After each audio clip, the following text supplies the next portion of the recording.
अस्सलामु अलैकुम वरहमतुल्लाहि वबरकातुहू अऊज़ु बिल्लाहि मिनश शैतानिर रजीम बिस्मिल्लाहिर रहमानिर रहीम। आज मैं आपको बताऊंगा कि एंटी एजिंग, अक्सर लोग आपने देखे होंगे कि वो वक़्त से पहले बूढ़े होने शुरू हो जाते हैं। आप बच्चों को देखेंगे, बच्चे बूढ़े आपको ऐसे लगेंगे। 15 साल का बच्चा है, आपको लगेगा 30-40 साल का बच्चा है। या कोई बंदा है 30-40 साल का है, वो 40 साल का लगेगा, 40 साल का, 50 साल का लगेगा। और कुछ ऐसे लोग होंगे कि आपको उनकी उम्र पहचान ही मुश्किल हो जाएगी। वो 50 साल का होगा, आपको 35-40 साल का लगेगा। 40 साल का होगा, 30 साल का लगेगा। 30 साल का होगा, 18-20 साल का लगेगा।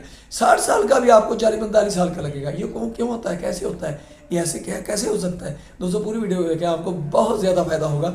मेरे साथ रहें, आपको बहुत ज़्यादा फायदा होने वाला है। मैं हूं डॉक्टर हाफिज़ दस्तार अंजुम, आप देख रहे हैं यूट्यूब चैनल। मेरा आज का जो मौजू है वो है anti ageing medicine, diet plan, food supplement. हमने कौन कौन सी चीज़ें खानी है, कौन कौन सी मेडिसिन ले